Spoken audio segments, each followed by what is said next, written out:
Perino. In his book and portrait series, Out of Many One, President Bush tells the stories of successful American immigrants, many of whom have overcome unbelievable obstacles on the road to the American dream. One of the most inspiring is a woman named Thear Suzuki. Thear was born in Cambodia in either 1972 or 1973. She doesn't know. The first 8 years of my life were spent in war and refugee camps, she explains. A civil war in Cambodia had landed the country in the hands of the brutal communist dictator Pol Pot and his Khmer Rouge party.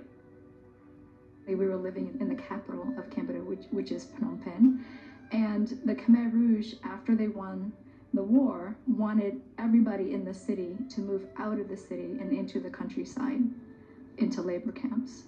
Millions of people forced out of the city on foot, and we didn't know where we were going. For months we've been hearing shocking tales out of Cambodia about whole cities being emptied of their people. I was about 2 or 3 years old at the time, and I'm the youngest of 5 children, so it was my mom and dad, and then my 4 siblings and myself. We walked for 20 days before we got to our first destination, which I believe it's some kind of village. 4 months later, Thear's family, along with 5,000 others, were moved again. We didn't know where they were taking us, dropped us off in the dark. When I asked my mom, why did they want us to go there? She had said, to die. It is being called the Holocaust of the 70s. Now an estimated 4 million more are dying from starvation or disease or both. They would remain there for more than 3 years. My parents and my older siblings had to work in labor camps, and there was never enough to eat.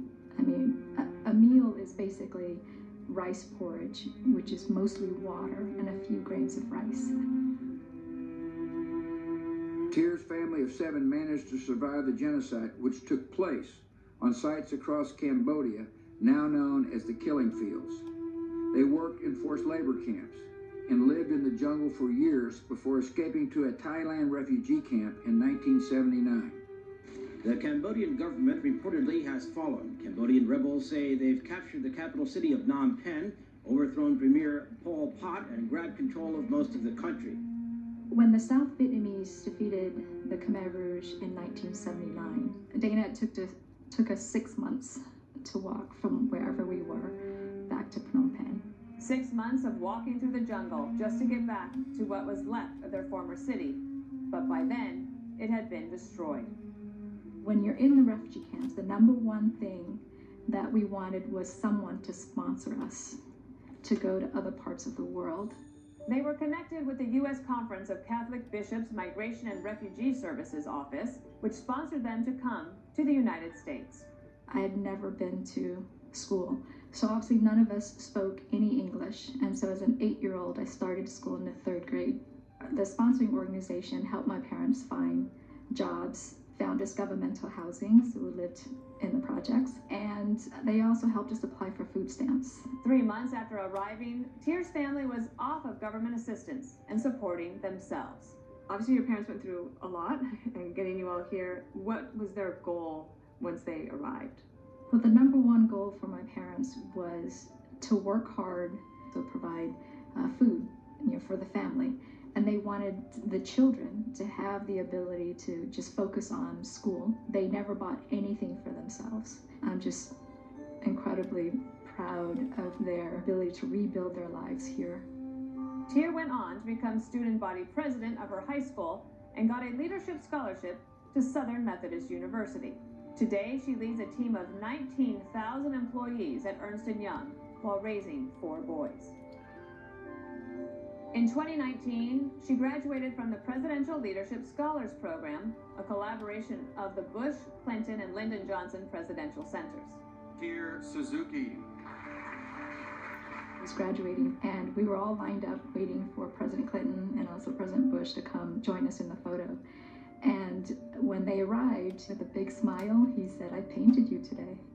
I felt so touched by that, just because I felt seen. Is this the first time you're seeing your portrait? It is. It is.